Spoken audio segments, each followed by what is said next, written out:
Assalamualaikum warahmatullahi wabarakatuh.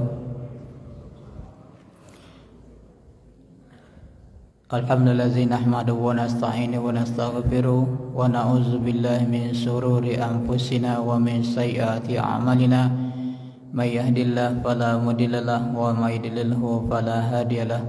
Asyhadu an la ilaha illallah wahdahu la syarikalah wa asyhadu anna Muhammadan abduhu wa rasuluhu la nabiyya ba'dah.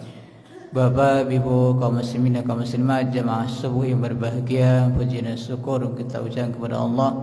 Alhamdulillah sampai pagi kini kita masih diberi nikmat hidup, nikmat kesehatan, nikmat hidayah sehingga kita bisa hadir untuk melaksanakan rangkaian ibadah subuh dan juga mengikuti tausiah. Salawat dan salam kita doa kepada Allah semoga disampaikan buat junjungan kita Nabi Muhammad sallallahu alaihi wasallam. Allahumma salli ala Muhammad wa ala ali Muhammad. Terima kasih kepada Al-Ustaz Muttaqin yang telah berkenan hadir. Marilah kita awali pengajian kita dengan baca Bismillahirrahmanirrahim. Kepada Ustaz, pokok tempat kita persilakan.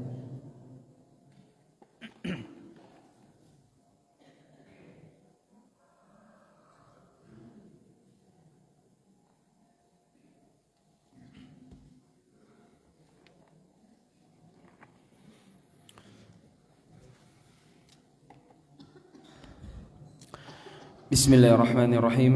Assalamualaikum warahmatullahi wabarakatuh. Innal hamdalillah nahmaduhu wa nasta'inuhu wa nastaghfiruh wa na'udzu billahi min shururi anfusina wa min sayyiati a'malina.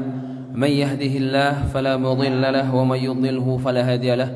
Ashhadu an la ilaha illallah wahdahu la syarika lahu wa asyhadu anna Muhammadan abduhu wa rasuluhu la nabiyya wa rasula ba'da amma ba'd. Bapak Ibu jamaah salat subuh yang dimuliakan Allah Subhanahu wa taala, waktu subuh adalah waktu yang mulia. Nabi sallallahu alaihi wasallam berdoa, Allahumma barik li ummati fi bukuriha. Ya Allah, berkahi umatku di waktu pagi mereka. Dari sekian solat, dari sekian ibadah, ibadah yang paling utama adalah ibadah solat. Dan solat adalah ibadah yang pertama besok dihisab di hari kiamat. Kata Nabi, inna awwala ma yuhasabu bihil abdu yawmal qiyamah as-salah. Fa in saluhat aflaha wa anjaha wa in fasadat khaba wa khasira. Amalan yang paling pertama kelak di hari kiamat Allah hisab adalah solat seseorang. Kalau solatnya baik, yang lain baik.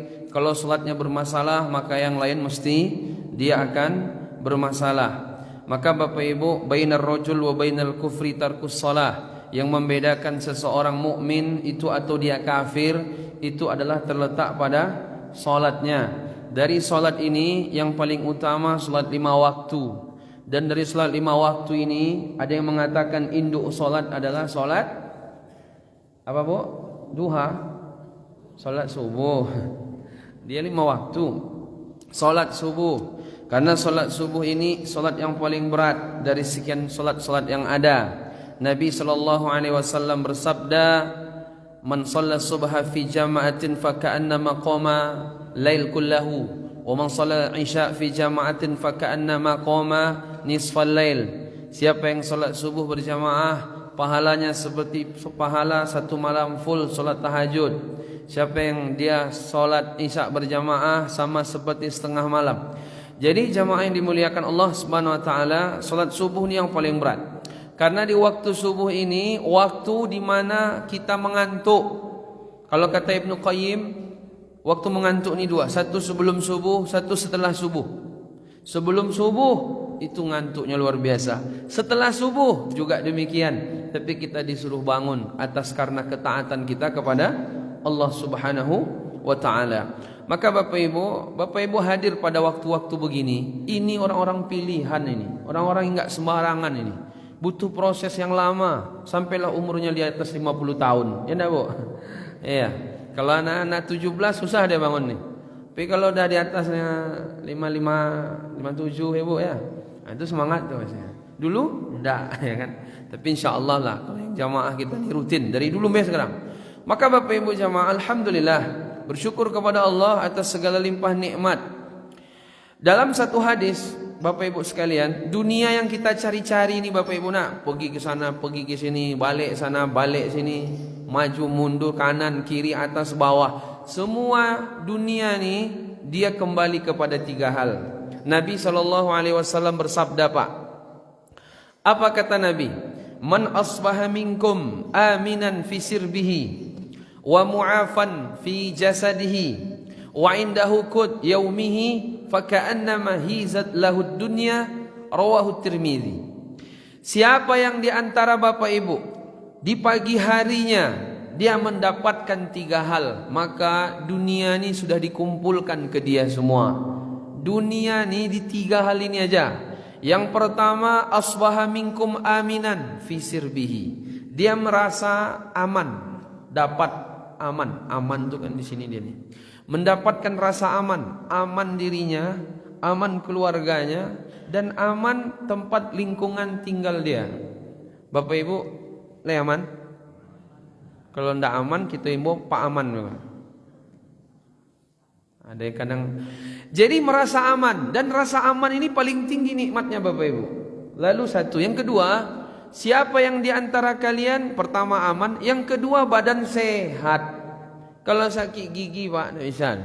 Sakit gigi, ada yang sakit gigi tak? Mereka ada kopi tu, tambah sakit gigi. Jadi yang sehat. Yang ketiga, ada yang dimakannya di hari itu. Pertama aman, yang kedua badan sehat, yang ketiga ada yang dimakan di hari itu, maka dunia semua ni sudah dikumpulkan ke dia. Bapak Ibu mau pergi kemanapun mesti pengen sehat, ya tak? Bapak Ibu mau pergi kemanapun ujung-ujungnya ngunyah, mesti kayak gitu nih. Pergi dia ke Singapura, terakhir pas siang mana rumah makan, mesti kayak gitu terakhir itu. Mesti cari makan terakhir. Jadi Bapak Ibu jamaah, dari semua ni yang paling tinggi rasa aman. Rasa aman. Makanya dalam Quran Allah katakan walanabluwannakum bisyai'im minal khauf wal ju'. Maka kami akan uji kalian dengan sesuatu yang sedikit cuman dari rasa takut. Kemudian dari rasa lapar. Yang pertama disebut takut.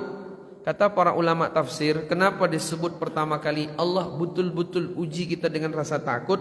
Karena takut ini paling mengerikan, paling ditakutkan. Namanya aja udah takut, itu paling ditakutkan. Lawan dari takut adalah aman.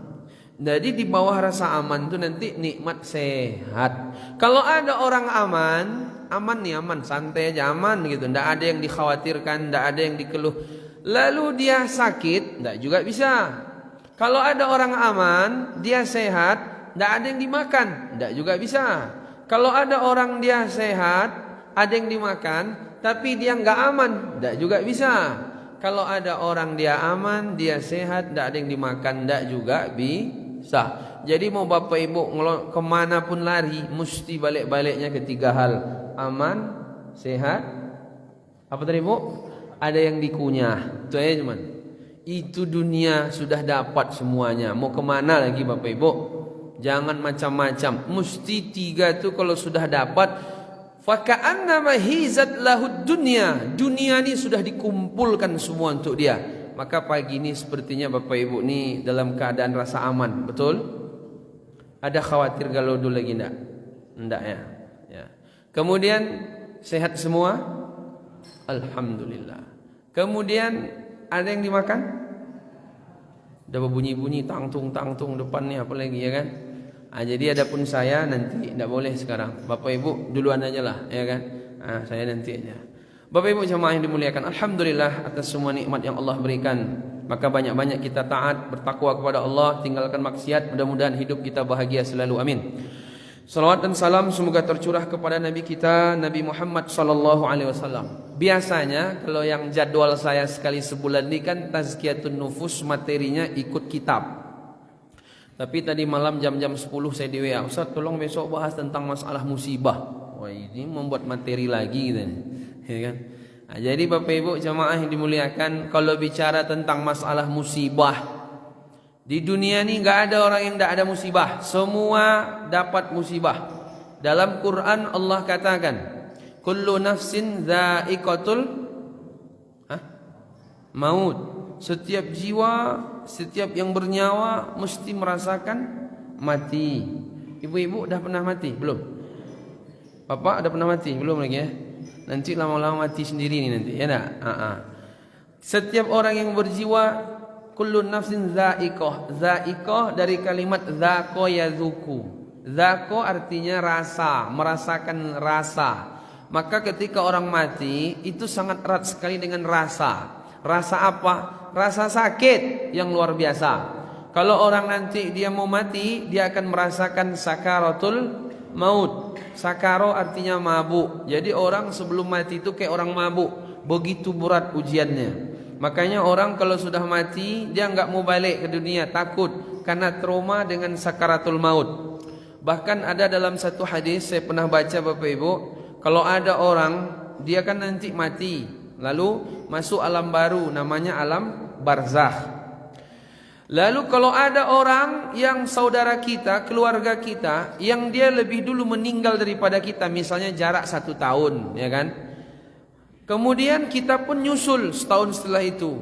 Dia tuh nanti akan bertanya kepada kita tentang informasi update terbaru di informasi di dunia. Kalau keluarganya ditanyanya keluarganya, Bu, gimana keluarga saya? Gimana apa tuh? Gimana bapak tuh? Udah nikah lagi dia kemarin, apalagi Bu? Dah, apalagi Ibu, apa aja lah, kan gitu. Gimana anak saya? Pokoknya dia minta informasi tentang informasi terbaru di dunia. Karena sudah putus koneksi. Kalau orang sudah masuk kubur, kalau orang sudah masuk alam barzah. Jadi Bapak Ibu, orang-orang soleh, sesama orang soleh, kalau dia mati masuk kubur alam barzah, itu jumpa mereka itu. Bahkan yang lebih dulu meninggal, jarak setahun habis itu ada pula yang meninggal. Ini yang baru meninggal nih akan didatangi, ditanya sama mereka, bagaimana kabar terbaru tentang dunia. Maka Bapak Ibu jamaah, saya baca hadis, saking ngerinya sakaratul maut, maka ketika itu orang yang baru meninggal, kan keluarganya yang lain lebih dulu atau kawannya kan pengen bertanya tentang informasi dunia. Malaikat bilang, jangan dulu, santai, jangan tanya-tanya. Dia habis berat sekali keadaannya tadi, dia habis trauma merasakan sakaratul maut. Tunggu bentar, agak dingin suasana, nanti kalau udah agak hilang traumanya baru tanya. Sampai begitu Bapak Ibu. Nah, inilah ngerinya sakaratul maut. Bapak Ibu pernah melihat orang sakaratul maut? Nazak gitu-gitu kan? Ya kan Pak? Bu ya? Bapak Ibu nanti gitu juga. Coba kan enggak percaya. Udah siap Bu? Udah siap? Ini kayaknya banyak nih jadwal tahun ini nih. Ada kemungkinan nih agak berapa orang. Jamaah, lalu Allah lanjutkan ayatnya, wa nabluukum bisyarri wal khairi fitnatan wa ilaina turja'un. Kami uji kalian dengan kesusahan dan dengan kesenangan, dan kepada kami semua kalian akan kembali. Tidak ada orang di muka bumi ini yang enggak ada diuji. Semuanya diuji Bapak Ibu. Maka jamaah yang dimuliakan, mau kita jadi rakyat jelata, kita disiapkan ujiannya. Kita mau pimpinan, kita juga disiapkan ujiannya. Mau kita kaya, kita juga disiapkan ujiannya. Kita miskin, Allah juga akan siapkan ujiannya. Yang jelas di dunia ini, tidak pernah Allah janjikan ketika Bapak Ibu lahir ke dunia bebas dari musibah, bebas dari ujian, itu Allah tidak pernah. Cuman Allah janjikan dua, satu, solusi dari musibah. Dua, kekuatan menghadapi musibah. Maka Bapak Ibu jamaah yang dimuliakan, pada prinsipnya semua kita ada jatahnya, Allah akan uji. Kalau kata orang, setelah badai pasti berlalu. Betul, setelah badai berlalu mesti nanti datang badai baru, ya enggak Bu? Habis menangis di sini, nanti menangis pula lagi di sini. Habis menangis di sini, ini. Jadi enggak punya anak, musibah. Udah punya anak, musibah. Tidak punya harta, itu juga susah. Punya harta banyak, susah. Justru orang yang banyak hartanya itu kadang lebih susah dia hidup tuh kadang. Orang yang tinggi jabatannya kadang lebih susah dia menikmati kehidupan. Jadi ada aja Bapak Ibu yang Allah berikan musibah kepada kita. Kita ambil skop kecil aja lah dalam pernikahan. Kadang ujiannya suaminya kayak Firaun, ya kan Bu? Kadang ada juga ujiannya tuh istrinya. Kadang ujiannya suami istri bagus, anaknya. Kadang ujiannya apa? Mertuanya. Kadang ujiannya apa? Orang tuanya. Kadang ujiannya siapa? Iparnya. Kadang musibah ujiannya siapa? Tetangganya. Ada aja pokoknya. Nggak. Siapa yang di antara bapak ibu yang nggak ada ujian? Bapak ibu, pagi ini siapa yang nggak punya masalah? Yang nggak punya masalah orang ini. Siapa yang nggak punya masalah pagi ini? Kena uji kan terus? Nggak pernah lepas kan? Bapak ibu dulu waktu masih SD ujiannya apa? Ya SD itu kecil masih diremehkan. Kemudian dia kuliah, sampailah mau tamat kuliah. Ujiannya apa? Kuliah tuh ujiannya tuh. Payah kali ini segala macam. Nanti kalau dah tamat kuliah, dia dapat ujian lagi. Apa ujiannya? Cari kerja, enggak dapat kerja. Habis itu udah kerja, kena ujian lagi. Apa ujiannya? Kalau jadi PNS masuk jam 7 pulang jam 5 pakai pinjer-pinjernya. Kalau dia karyawan toko masuk jam sekian pulang jam sekian. Kalau enggak nanti kena tausiah sama ketua. Nanti kalau udah punya pekerjaan belum juga dapat jodoh lagi. Bapak ada yang belum dapat jodoh? Gawat nih. Udah menikah semua.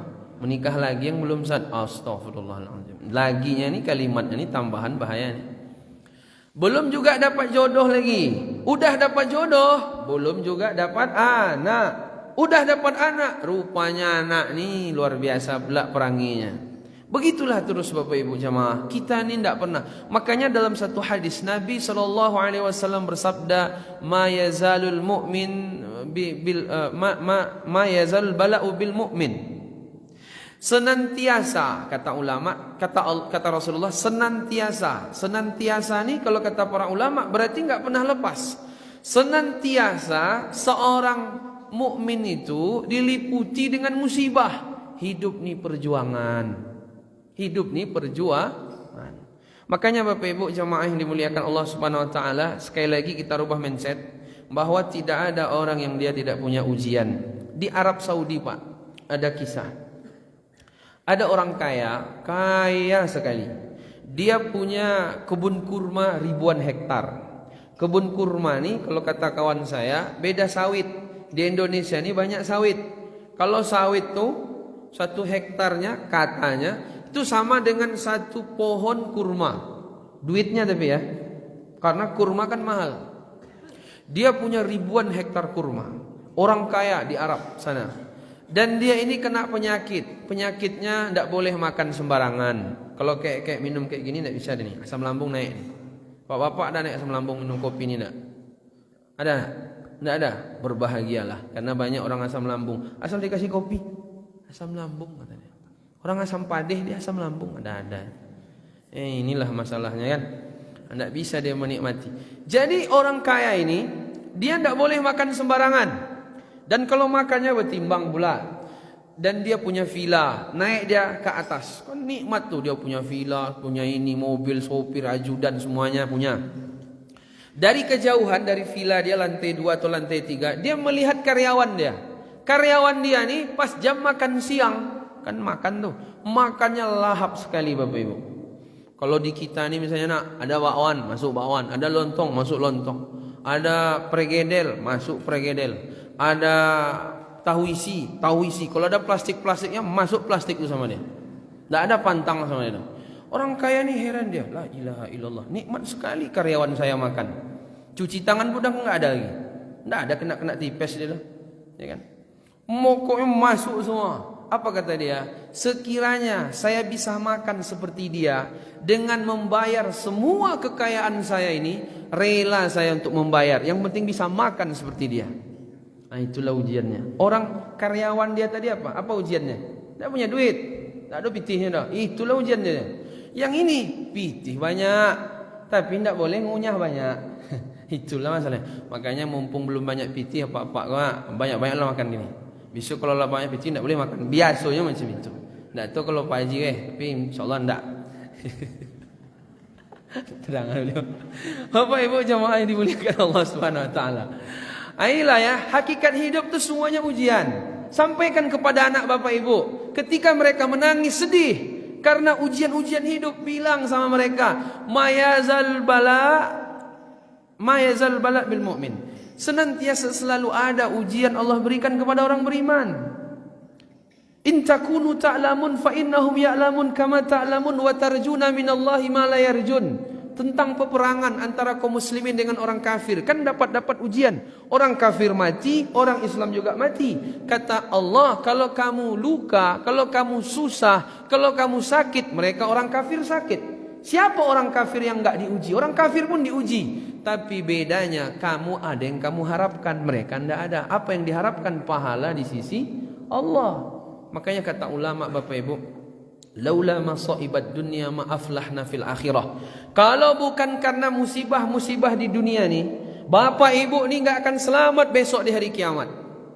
Kalau bukan karena sakit yang Allah berikan kepada Bapak Ibu, mungkin kekurangan harta, mungkin macam-macam masalah, itu yang membuat Bapak Ibu besok di hari kiamat Allah selamatkan dari musibah, Allah selamatkan dari azab neraka. Cuman begini Bapak Ibu jamaah, ketika musibah datang di dunia ini, ada dua kemungkinan musibah nih. Musibah pertama kita kaji. Ketika Allah berikan musibah kepada kita di dunia ini, ada dua kemungkinan.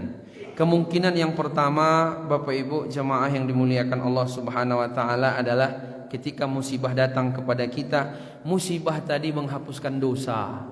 Karena mungkin banyaknya dosa-dosa kita, sehingga dengan demikian Allah datangkan musibah. Ini yang terbaru sekarang ini, yang sampai menteri apa yang datang kemarin itu, Pak? Menteri apa namanya itu? Sosial. Ketemu ibu sama dia. Kalau saya di YouTube aja lihat, nggak usah jumpa lah kan. Habis minyak Honda nanti di situ. Jadi ketika musibah Allah berikan di dunia ini, ada dua kemungkinan Bapak Ibu. Pertama, untuk menghapuskan dosa karena kita banyak dosa. Makanya dalam Al-Quran Allah katakan, wa ma asabaka min sayyi'atin famin nafsik. Apa saja bencana yang menimpamu itu karena dosa darimu sendiri. Itu satu ayat. Di ayat lain, wa ma asabaka min musibatin fabima kasabat aydikum wa ya'fu an katsir. Tidaklah, dan apa saja musibah yang menimpa kalian, kata Allah, wa ma asabaka min musibatin fabima kasabat aydikum, itu karena ulah kalian sendiri. Wa ya'fu an katsir, dan Allah banyak memaafkan kesalahan-kesalahan kita. Ini ayat-ayat. Jadi kalau orang ditimpa musibah, itu karena untuk menghapuskan dosa-dosanya Bapak Ibu. Dalam ayat lain pun Allah katakan, zaharal fasadu fil barri wal bahr bima kasabat aydin nas liyudhiqahum ba'dalladzi 'amilu la'allahum yarji'un. Telah nampak kerusakan di darat, telah nampak kerusakan di bumi, bima kasabat aydin nas, karena sebab ulah tangan manusia. Liyudhiqahum ba'dalladzi 'amilu, supaya Allah merasakan kepada mereka sebagian dari akibat perbuatan mereka, la'allahum yarji'un, biar mereka kembali kepada Allah. Jadi kalau doni bisa, yang pertama karena dosa-dosa kita, dan Allah berikan sedikit aja, liyudhiqahum ba'dalladzi 'amilu, biar mereka merasakan musibah itu sedikit cuman, tidak banyak Bapak Ibu. Mudah-mudahan mereka bisa balik kepada Allah Subhanahu wa taala. Pokoknya Sumatera Barat nih keliling kena musibah kemarin semua. Putus jalan di sini, putus jalan di sini. Saya kemarin Bapak Ibu, hari apa sekarang nih? Hari Jumat. Hari Rabu tuh pagi saya ke Padang. Pagi ke Padang jam 7.15 pergi ke Padang. Habis itu sampai di sana, orang bilang, Ustaz dari mana? Bukit Tinggi. Aman jalan Ustaz. Alhamdulillah aman. Lihat mana Ustaz? Sinjolawi? Enggak, Sinjolawi takut saya. Itu terkenal viral sedunia jalan tuh. Malas saya lihat situ. Lihat mana? Malala aja. Lihat Malala aja. Habis itu sore selesai urusan, ditelepon sama jamaah di Bukit Tinggi. Ustaz mau pulang ke Bukit Tinggi ya? Rencana Pak. Jangan malam-malam, bahaya Ustaz. Nginap aja dulu. Oh, nginap Pak ya? Iya. Habis diteleponnya, saya bilang nginap, langsung pulang malam tuh saya. Pas malam pulang lihat Malala. Ngeri juga. Sunyi. Udah kena musibah-musibah begini sunyi. Apalagi kalau tidak kena musibah, mesti lebih sunyi lagi. Karena jalan satu-satunya lewat kan dari kita sini kan itu. Itu aja sunyi. Menandakan bahwa sekarang ini orang malas keluar rumah, malas pergi-pergi jauh. Karena ada musibah ini Bapak Ibu jamaah. Mudah-mudahan keluarga-keluarga, sahabat-sahabat kita, orang-orang yang kita kenal ataupun yang enggak kita kenal, kemarin ketika mereka meninggal, itu mudah-mudahan kena musibah itu syahid semua. Amin ya rabbal alamin. Jadi Bapak Ibu jamaah yang dimuliakan Allah Subhanahu wa taala, tidak ada satu musibah yang menimpa kita. Kata Nabi sallallahu alaihi wasallam, "Ma yusibul muslim min nasabin wala wasabin wala hammin wala haznin wala adha illa wala gham hatta syauka yushakuha illa kafarallahu biha khatayahu." Kata Nabi, tidaklah seorang muslim ditimpa musibah, sakit, keletihan, kesedihan, semuanya mesti sampai duri kakinya, maka mesti Allah akan ampunkan dosanya. Jadi Bapak Ibu jamaah, poin pertama adalah ketika musibah datang itu bisa jadi karena dosa-dosa kita, bukan karena Merapi. Kalau Merapi itu ya juga itu sebab aja Bapak Ibu. Gunung Merapi ini dia ini kan makhluk Allah. Merapi ini ada penjaganya. Siapa penjaganya, Bu? Pak, Mbah Marijan. Allahu Akbar. Itu Kuku Bima Energi. Extra jos. Mbah Marijannya udah meninggal kena udus gembel, ya kan? Ada di Jawa itu namanya istilah orang udus gembel, ya Pak. Ada apa yang tahu enggak? Nah, jadi hawa panas mati dia. Dia katanya juru kunci. Enggak ada juru kunci itu. Gayanya semua itu.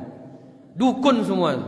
Kalau dia mengaku nanti begini bagaimana. Tapi kalau BMKG memang dia meneliti dengan ilmiah.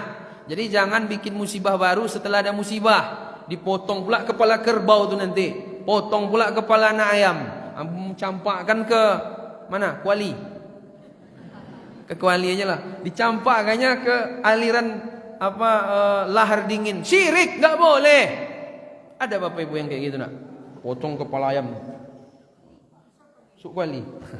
Mendang start makan. Potong kepala ayam, dibuangnya ke sungai. Ini syirik dengan alasan biar ndak apa lagi. Ndak ada. Itu justru mengundang musibah baru. Kesyirikan itu. Udah kena musibah lagi.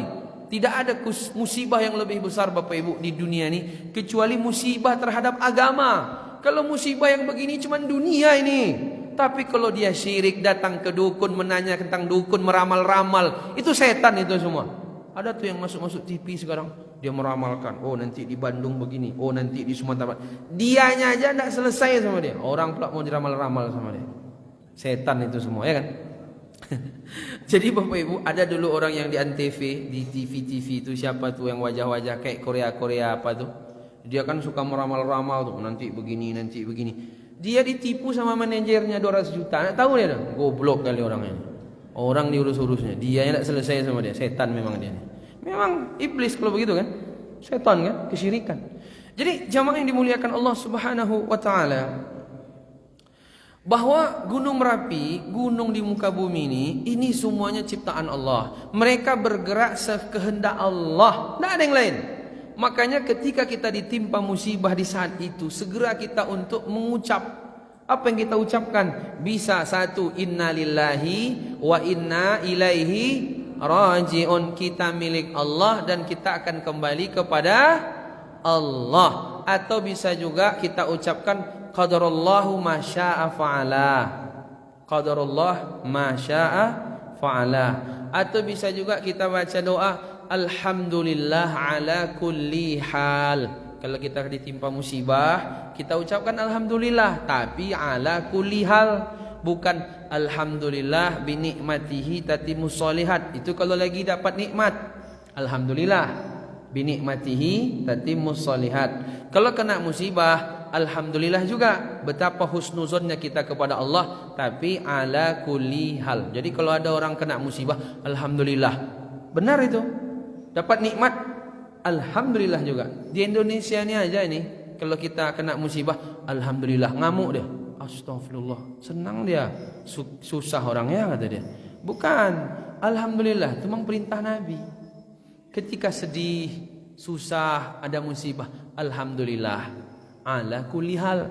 Ketika senang, dapat jabatan, anak lahir, alhamdulillah juga, tapi ujungnya beda. Binikmatihi tatimmus sholihat. Atau yang keempat, Allahumma ajirni fi musibati wa akhlifli khairam minha. Jadi bapak-bapak, ibu-ibu, ketika ada musibah kemarin ini, apa yang bapak ibu baca? Baca novel. Hah? Apa yang dibaca? Yang innalillah qadarullah, Allahumma ajirni fi musibati, Atau alhamdulillah ala kulli hal? Hah? Innalillah. Itulah andalan terus ya. Itu ya Pak ya? Tidak apa-apa, mantap. Kan dalam Quran kayak gitu tuh. Allah katakan. Apa Ustaz? Al-Baqarah itu. Qalu innalillahi wa inna ilaihi raji'un. Ulaika alaihim salawatu min rabbihim wa rahmah wa ulaika humul muhtadun. Innalillahi istirja namanya itu. Kita milik Allah dan kita akan kembali kepada Allah. Cuman banyak orang tak tahu artinya. Pokoknya innalillah aja. Innalillah, innalillah, innalillah. Tidak dihayatinya sehingga enggak tenang hatinya. Jadi Bapak Ibu, Gunung Merapi ini dia ada yang memilikinya. Siapa? Allah. Dan Gunung Merapi ini ada yang menjaganya. Disuruh jaga malaikat penjaga gunung, namanya Malakul Jabal. Malakul Jabal. Setiap gunung ini ada malaikat-malaikatnya Bapak Ibu. Kalau terjadi musibah entah itu dari Merapi ini instruksi atas perintah Allah. Allah perintahkan kepada malaikat, malaikat nyuruh Merapi, Merapi keluar. Apa yang dikeluarkan? Ya itulah larvanya itu, keluar itu. Stop, tidak berani dia. Maka Bapak Ibu tidak boleh minta kepada Merapi, wahai Merapi jangan ngamuk-ngamuk juga. Tidak boleh itu hukumnya. Oh apa Ustaz? Berarti ada malaikatnya. Oke, wahai malaikat penjaga gunung. Enggak bisa, syirik. Enggak boleh. Jangan minta sama malaikat. Minta kepada Allah Subhanahu wa ta'ala. Tidak ada yang lain.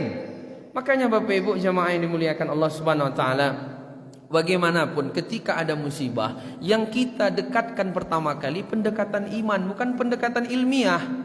Orang sekarang ini kan pendekatan ilmiah yang nomor satu nih. Oh telah terjadi gempa menurut BMKG. Tidak salah ini. Cuman kalau ini diulang-ulang, iman orang gak naik. Yang ada nanti takutnya bukan sama Allah lagi. Itu khawatirnya kita. Jadi pendekatan iman bukan hanya pendekatan ilmiah. Telah terjadi gempa karena di bawah bumi ini ada lempeng bumi begini akhirnya gempa. Itu aja terus yang diulang-ulang. Jadi seolah-olah dunia ini gak ada yang punya. Pokoknya ngamuk-ngamuk sendiri, aman-aman sendiri. Akhirnya istilah kita fenomena alam. Alam itu aja lah, terserah dialah. Allah yang punya alam ini Bapak Ibu. Mau Allah apapun itu alam itu ikut dia. Maka minta kepada Allah. Maka di zaman Ibunda Aisyah kalau tidak salah, pernah terjadi musibah gempa kalau tidak salah Bapak Ibu. Datang orang ke rumah Ibunda Aisyah. Ketika itu Ibunda Aisyah pun bertanya, siapa yang bermaksiat? Siapa yang bermaksiat? Siapa yang sudah melakukan dosa-dosa besar? Siapa yang suka tenggelam dalam dosa-dosa kecil? Sehingga Allah datangkan musibah ini ke kita. Jadi yang pertama itu dulu. Bukan masalah, inilah ini Gunung Merapi ini udah 4 tahun tidak meletus-meletus, mengendap di dalam dia. Akhirnya lama-lama tuh dia dirapelnya aja lagi, ya kan? Per 6 bulan ini nggak ada berhenti-berhenti dong. Ini sebab Merapi ini tadi. Atau jangan-jangan sampai pula kepada pembahasan buang sampah sembarangan orang nih. Mana pula nyambung ke situ ya kan Bu? Tapi nomor satu imannya dulu. Bukan pendekatan ilmiahnya. Mau gimana pun juga kita nggak bisa ngapa-ngapa. Kita buat benteng penghalang lahar dingin. Mana ada? Nggak bisa kan? Nggak bisa ngapa-ngapa kan? Paling bisa kita tuh ini kayaknya nanti terjadi lari gitu yang bisa cuman. Ya kan? Jalur evakuasi itu aja yang bisa kita. Ketika kita udah kena musibah nih Bapak Ibu, harusnya nambah iman. Jangan disibukkan dengan yang sifatnya hanya sekedar penelitian. Penelitian tuh boleh, enggak apa-apa. Tapi jangan itu aja. Jadi kan sayang, kasihan dia. Udah kena musibah, enggak pula bikin dekat dia kepada Allah Subhanahu wa taala. Jadi Bapak Ibu jemaah yang dimuliakan Allah Subhanahu wa taala, dalam satu hadis Nabi mengatakan, in idza aradallahu bi 'abdihi khairan ajjala lahu al-'uqubata fid dunya wa idza aradallahu bi 'abdihi syarra amsaka 'anhu bi dhanbihi hatta yuwaffi bihi yaumal qiyamah. Kata Nabi Bapak Ibu, kalau Allah menginginkan adanya kebaikan kepada hambanya, maka Allah menyegerakan hukuman di dunia. Allah kalau cinta kepada hambanya, Allah menyegerakan hukuman di dunia. Di dunia ini aja dia dapat hukuman. Besok di hari kiamat tidak usah lagi. Neraka itu Bapak Ibu jamaah yang dimuliakan, dia labisina fiha ahqaba. Kalau dia dihukum di neraka, labisina fiha ahqaba. Neraka itu dia berperiode-periode. Satu periode 70 tahun. Satu hari dari 70 tahun. Wa inna yawman inda rabbika ka alfi sanatin mimma ta'udun. Itu satu harinya 1000 tahun tinggal di dunia. 1000 tahun tinggal di dunia. Kalau orang masuk neraka satu periode, itu berarti 70.000 tahun. Satu harinya 1000 tahun, 25 juta tahun. Daripada diazab satu periode 25 juta tahun, baguslah mungkin cuman berapa menit dihukum sama Allah di dunia, karena Allah cinta kepada dia. Begitu hadis Nabi SAW. Kata Nabi, "Idza aradallahu bi'abdihi khairan ajjala lahu al-uqubata fid dunya." Allah kalau mencintai, menginginkan ada kebaikan kepada satu hamba, Allah majukan hukumannya di dunia. Dan kalau Allah ternyata menginginkan kebaikan kepada hambanya, keburukan kepada hambanya, maka Allah Subhanahu wa taala amsaka anhu bidzambi hatta yuwafi bihi yaumal qiyamah. Maka kalau Allah ingin ada keburukan kepada hambanya, Allah tahan hukumannya sampailah besok di hari kiamat digantikan. Jadi Bapak Ibu jamaah, kalau memang dosa kita ini banyak, mau hukuman sekarang apa besok? Siap? Jilid 2 nih. Ndaklah. Ya Allah, ya hukuman kan ndak harus galodo lagi kan. Kan bisa diganti-ganti. Ya nak Bu? Sakit rematik misalnya kan bisa tuh. Jadi jemaah yang dimuliakan Allah Subhanahu wa taala, kalau dosa itu memang dia berefek Bapak Ibu. Dosa itu berefek. Ada seorang salah mengatakan begini. Apa kata dia? In asaitullaha ra'aitu zalika fi khalqi zaujati wa ahli wa dabbati. Inna asaitullaha. Sungguh ketika aku bermaksiat kepada Allah, aku merasakan dampak buruknya kepada perilaku istriku. Aku merasakan dampak buruknya kepada keluargaku. Aku merasakan dampak buruknya kepada hewan tungganganku. Jadi begini Pak ya, kita ini kalau bermaksiat ke Allah itu ngefek tuh, diganti langsung di dunia. Kalau memang Allah sayang ke kita. Awalnya istri kita mudah senyum gara-gara maksiat yang kita lakukan, dia enggak tahu, langsung aja menceringi. Bisa tuh Pak, Bapak pulang nanti Ibu tuh menceringi nak, mungkin Pak Badoso namanya. Mengaruh dia. Saya pun kadang begitu. Saya baca ini kan udah berapa kali nih. Pulang kita gaya agak beda kawan nih kayaknya. Oh mungkin ada maksiat tadi di jalan nih kayaknya. Ngefek dia tuh. Jadi kalau berubah perilaku istri kita, berubah perilaku anak-anak kita, itu bisa karena dosa. Karena dosa itu ngefek dia Pak. Awalnya dia tunduk, tidak tunduk lagi. Jangan salahkan dia terus. Kita yang bermaksiat sehingga Allah buat efek dari dosa ini, istri kita yang agak-agak menceringi tadi Pak. Habis itu anak kita yang mungkin susah diatur. Bahkan kata beliau, dabbati, kepada hewan tunggangan. Kalau orang zaman dulu kan pakai onta. Kalau kita pakai Honda. Mati busi. Gimana tuh? Tadi melihat yang haram, mati businya. Tadi melakukan satu dosa maksiat, akhirnya ban bocor, ya kan? Itu bisa jadi karena dosa kita. Galodo nih bisa juga karena dosa kita. Itu satu. Jadi jangan galak-galak. Kena batu dari Merapi itu mati, udah tahu rasa. Kemudian itu yang pertama. Atau yang kedua, musibah nih bisa yang kedua. Yang kedua nih apa? Yaitu menaikkan derajat di sisi Allah Subhanahu wa taala. Para nabi, orang-orang soleh itu kan kena uji semua tuh, kena musibah. Siapa di muka bumi ini yang musibahnya mengalahkan musibah Nabi? Ada enggak Bapak Ibu?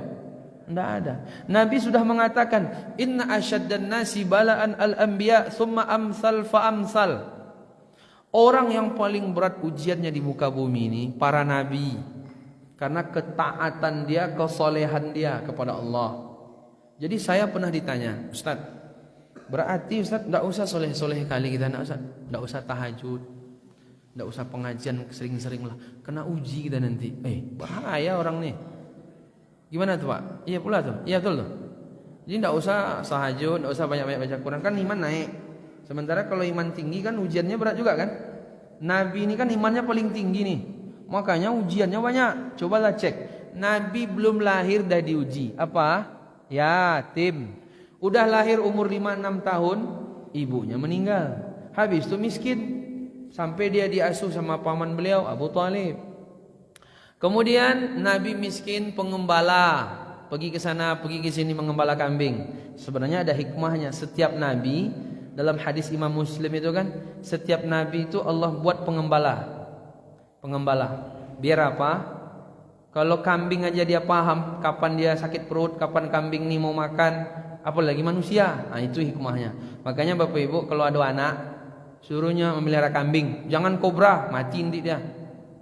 Oh, berarti Ustaz memang disuruh anak-anak ini beternak. Betul. Anak-anak itu bagus disuruh beternak dia. Suruh ternak kambing, suruh ternak ayam. Itu melatih dia nanti itu hikmahnya. Kalau anak sekarang berternak di HP aja, main game. Apa ndak sakit matanya kan? Loyo semua. Jadi jamaah yang dimuliakan Allah, Nabi itu berat ujiannya Bapak Ibu.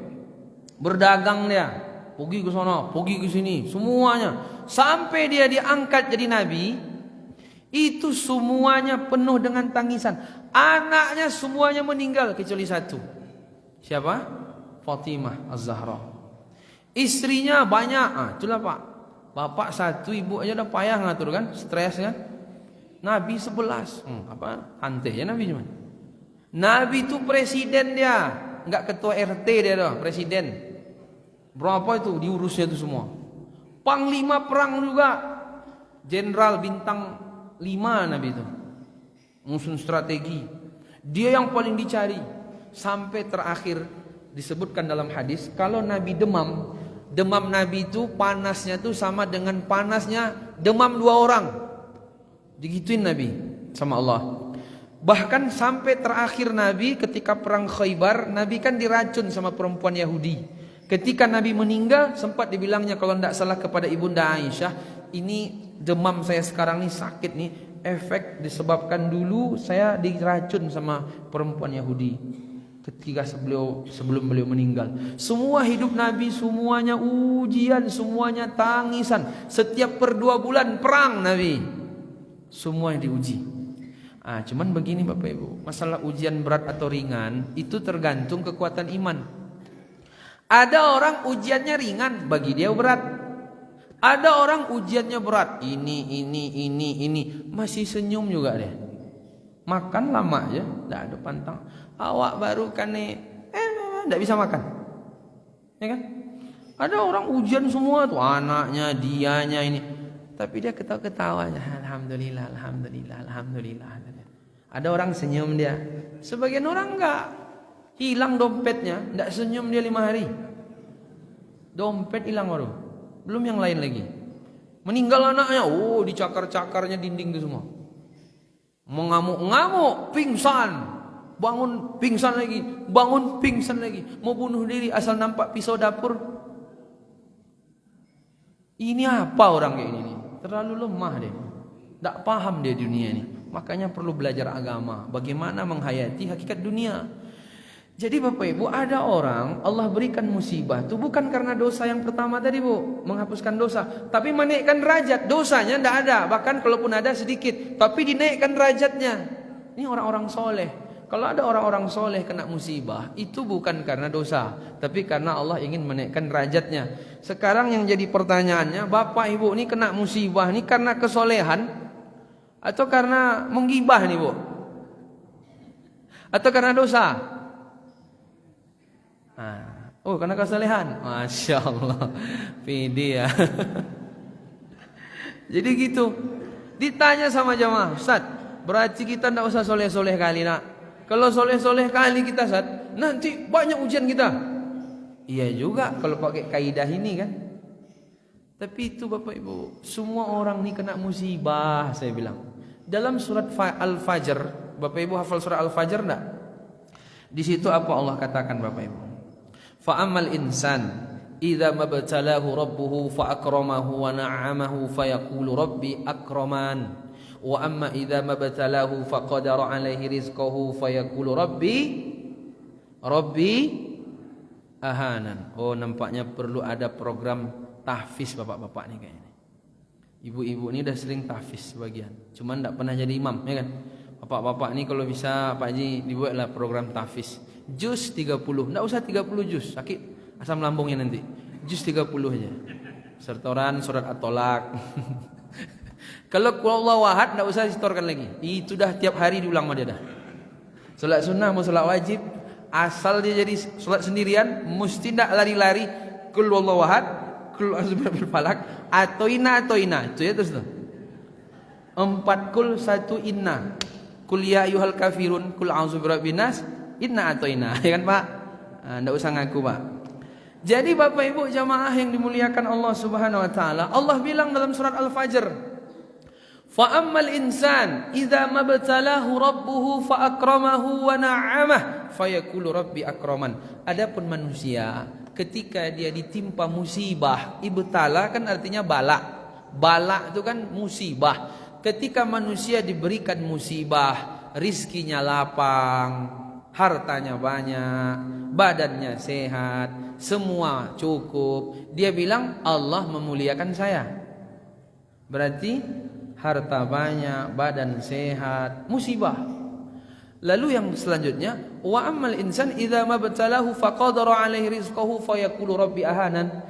Ketika manusia tadi dikurangi rizkinya, badannya sakit, gigi sakit, ke kanan bergeser sakit, ke kiri sakit, ke bawah sakit, duduk sakit, berdiri semua sakit, dia bilang Allah menghinakan saya.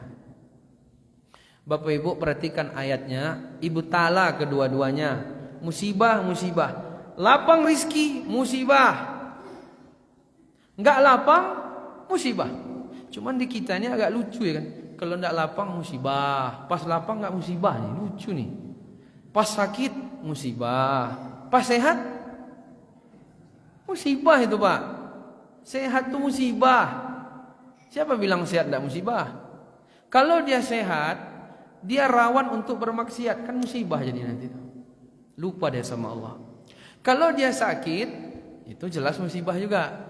Cuman kan tinggal sabar. Jadi kalau dia sehat harus bersyukur, kalau sakitnya harus bersabar. Jadi semua ini musibah. Enggak ada enggak musibah Bapak Ibu jamaah yang dimuliakan Allah Subhanahu wa taala. Orang kalau dia bertakwa, dia dikenakan musibah. Kalau dia maksiat, dikenakan musibah juga, ya kan? Cuman bedanya itu ya tadi. Kalau orang ahli maksiat dikasih musibah, menghapuskan dosa. Kalau orang soleh, orang taat dikasih musibah, menaikkan derajat. Jadi lebih unggul nih orang soleh yang dia kena musibah, dosanya selesai, derajatnya naik. Yang ini jangan bicara derajat, dosa banyak, dosanya dulu. Nanti kalau agak mantap sedikit baru naik derajatnya. Begitu dia Bapak Ibu. Jadi tinggal lihat aja, saya ini kena musibah ini karena taat atau karena maksiat. Dua itu. Makanya kalau ada orang-orang soleh kan kena musibah juga. Makanya dalam Al-Quran itu kan Allah katakan Bapak Ibu. Apa kata Allah? Wattaqu fitnatan la tusibanna alladziina zalamu minkum khassah. Takutlah kalian kepada musibah yang tidak hanya menimpa orang-orang zalim. Orang-orang soleh pun kena juga. Makanya kemarin ada ustaz kita yang beliau saya lihat ceramah di sini juga. Saya ceramah di sini juga nih, ya kan? Tapi mudah-mudahan enggak lah ya. Si muda. Nah, itu beliau ceramah terakhir ya nak. Ternyata habis itu kena musibah beliau. Insyaallah beliau syahid dan beliau bahagia hari ini di alam barzah. Tinggal Bapak Ibu susul aja lah dulu ya. Ya Pak ya, Ibu duluan aja ya. Nanti saya umur 80 lah nanti insya Allah. Jangan, insyaallah. Cuman tiketnya Bapak dulu yang berangkat. Ini Bapak Ibu, kita nih udah dapat tiket semua. Cuman jam keberangkatan beda-beda. Ada yang jam keberangkatannya 7:30 pakai ALS mungkin dia kan. Ada nanti jam keberangkatannya 11:30 pakai Sembodo, ya kan? Ada juga pakai Garuda. Nah, jadi tiket sudah dibagi nih, Bapak tiket tanggal sekian jam sekian dah pegang semua. Cuman itu tadi kitanya enggak tahu tanggal berapa. Tapi jam keberangkatan beda, tiket dah dapat. Itulah perumpamaan kematian Bapak Ibu. Dan perumpamaan kematian itu seperti kelapa karambia. Kalau dia ketek, bombang jatuh, ya enggak? Kalau dia kelapa muda, itu lebih banyak jatuh tuh sekarang nampaknya. 9.000 itu kan kelapa muda semua. Yang kelapa tua ndak usah diambil, jatuh seorang. Bung, ya kan? Jatuh juga. Bombang jatuh, kelapa muda jatuh, kelapa untuk randang jatuh juga dia. Jadi Bapak Ibu ndak ada cerita. Oh, awak masih muda, lama mati, ndak ada tuh. Ndak ada kaidah begitu. Karena yang namanya mati ndak harus tunggu tua dulu. Ada, Bu. Syarat mati dalam Quran satu, tua minimal 65 umur. Ndak ada kayak gitu kan? Syarat mati dulu harus sakit-sakit minimal 3 bulan masuk yarsi, kan ndak ada begitu. Tiba-tiba lewat aja dia, ya kan? Ketawa mati kan begitu. Jadi jamaah yang dimuliakan Allah Subhanahu wa taala, kata Nabi, "Inna idhamal jaza' ma'idhamil bala." Fa inna Allah idza ahabba qauman ibtalahum. Faman radiya falahu ridha wa man sakhita falahu sakhat. Kata Nabi, sesungguhnya pahala itu berbanding lurus dengan ujian. Kalau ujiannya banyak, pahalanya banyak. Kalau ujiannya ringan, maka pahalanya ringan. Jadi Bapak Ibu mau pahala banyak, mau pahala sedikit? Banyak. Berarti ujiannya siap-siap nih. Habis anak, habis cucu, apa, habis apa, Ibu. Nah, iya. Kemudian kata Nabi SAW, "Innallah idza ahabba qauman ibtalahum." Allah kalau cinta suatu kaum, Allah akan datangkan ujian kepada mereka. Ini bab kedua ya, bukan bab pertama nih. Bab pertama menghapuskan dosa, bab kedua menaikkan derajat. Ingat Bapak Ibu ya. Jangan pula, oh berarti dia udah banyak maksiat dibilangnya pula lagi. Berarti Allah cinta sama saya, kena ujian. Ini lain nih orang nih. Terbalik dia nih, salah install dia nih. Dia banyak solat enggak apa enggak. Kalau kena musibah hapuskan dosa berarti, bukan naikkan derajat. Jadi kata Nabi, kalau Allah cinta satu kaum, Allah uji mereka. Kalau mereka ridho, maka Allah ridho. Kalau mereka marah dengan musibah tadi, Allah pun marah kepada dia. Istilah kata orang, udah jatuh ketimpa tangga, diterkam sama kucing lagi. Ini tidak bisa, kasihan dia.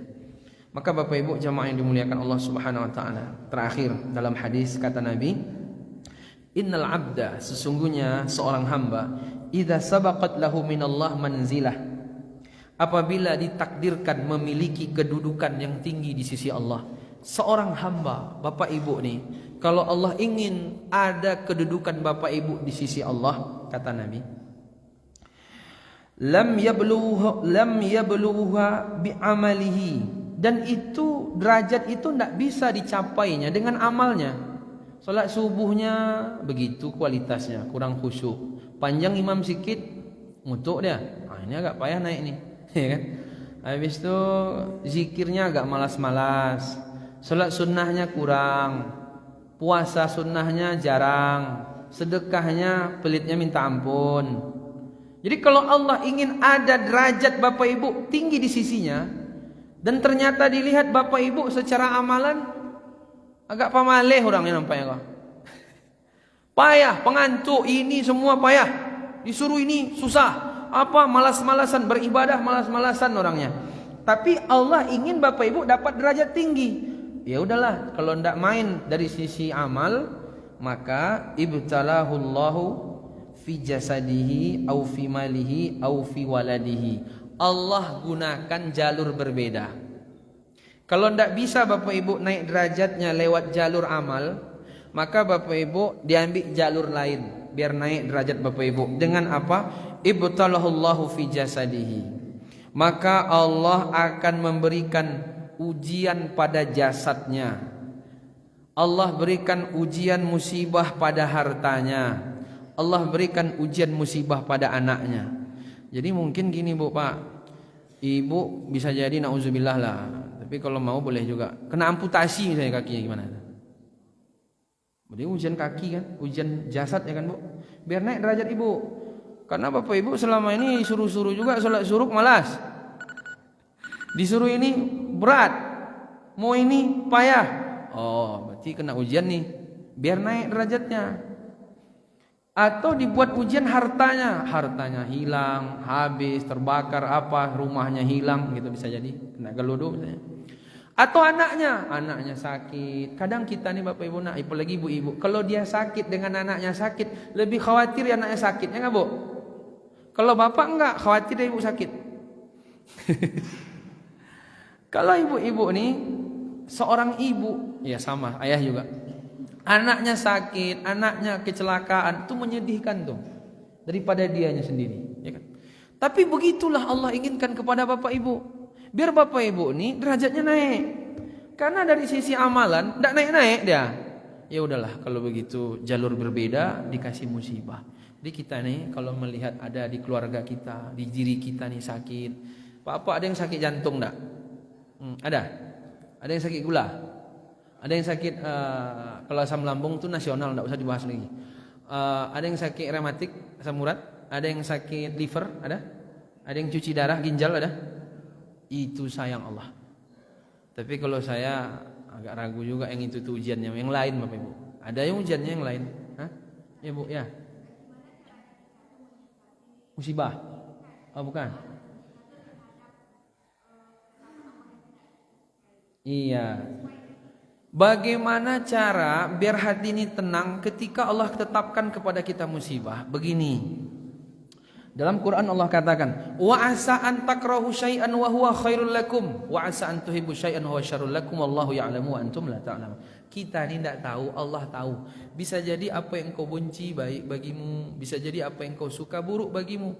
Allah tahu, kamu tidak tahu. Kita tidak tahu yang akan datang, mesti ada hikmahnya. Kalau hikmah itu di awal, mesti kita pilih hikmah. Begini Bapak Ibu, musibah ketika datang, siapapun tidak suka musibah, ya tidak? Bahkan Nabi aja ketika anaknya meninggal sampai meneteskan air mata. Nabi itu, sekelas Nabi itu. Siapapun kena musibah tidak suka. Karena diri kita ini sukanya senang-senang, bukan suka yang susah-susah. Kan itu prinsipnya. Tapi bagi orang beriman, karena tadi hadis-hadis dibaca sama dia, oh ternyata begitu. Maka Bapak Ibu, bisa jadi ada hikmah di balik itu. Hikmah itu kadang 2 tahun lagi, kadang 10 tahun lagi. Kadang hikmah itu setelah Bapak Ibu masuk kuburan malah. Cuman hikmah nih selalu di ujung, nggak pernah hikmah di awal. Yang di awal itu rencana, ya kan? Jadi orang beriman nih, dia paham ayat ini. Bisa jadi apa yang kau benci baik bagimu, bisa jadi apa yang engkau anggap baik buruk bagimu. Allah menetapkan takdir. La yusibana illa ma katabahallahu lana. Maka ambil aja husnuzon kita ke Allah. Dan kata Allah, ana inda zanni abdi bi, aku tergantung prasangka hambaku. Ibu sakit, husnuzon aja, mesti baik nanti ujungnya tuh. Bapak Ibu senang, oh kalau senang semua husnuzon, ya kan? Alhamdulillah Allah berikan saya bonus, alhamdulillah. Suka kali kita kayak gitu kan, meskipun kita tidaklah soleh-soleh kali kan. Memang jatahnya lagi senang itu soalnya. Tapi ketika musibah ini yang kita bahas, Bapak Ibu masukkan ke hati, apapun yang ditetapkan Allah ini yang terbaik, gitu aja. Bapak Ibu kan banyak sekali antara harapan dengan kenyataan tidak sama kan. Pengennya anaknya ini, rupanya meninggal, ya kan. Pengen nanti begini, rupanya suaminya meninggal. Udah bilang aja, berarti ini yang terbaik. Karena Allah pilih yang terbaik untuk hambanya. Itu yang susah tuh apa? Itu yang susah tuh, memasukkan ke hati ini yang terbaik. Berarti kalau tidak meninggal tidak baik, kalau meninggal baik, gitu kan? Bisa nggak? Berat memang, berat itu. Kita pengen sehat, tapi dibikin sakit. Sakitnya yang terbaik. Kalau sehat malah nggak baik. Digituin aja. Makanya kata Ibnu Utsaimin, hidup nih kalau bisa jangan lawan takdir, gitu aja lah. Kalau Allah buat begini, jangan dicari-cari lagi. Kalau tadi buat begini, kalau tadi begini, jangan. Itu membuka pintu setan. Lau fa'altu kada wa kada, lau fa'altu kada wa kada, kan gitu. Jangan kalian bilang seandainya. La taqul lau, kata Nabi. Jangan kalian bilang seandainya tadi begini, seandainya. Jangan. Seandainya itu membuka pintu setan. Kenapa tadi begini? Kenapa tadi? Itu setan masuk tuh. Udah, selesaikan aja masalah itu, anggap aja itu yang terbaik. Jadi jangan lawan takdir. Kalau memang Allah belum beri kita anak, berarti ini yang terbaik. Kalau Allah beri memang takdir kita sakit, inilah yang terbaik. Dan ingat Bapak Ibu, fa inna ma'al usri yusra, inna ma'al usri yusra. Allah janjikan bersamaan dengan kesusahan ada kesenangan, kemudahan. Dan 2 kali kemudahan, 1 kali kesusahan. Banyak lagi sebenarnya. La yukallifullahu nafsan illa usaha. Allah tidak memberikan ujian di luar batas kemampuan. Jadi karena Bapak Ibu mampulah, makanya dengan itu Allah uji. Dan ujian berat berarti pahalanya besar.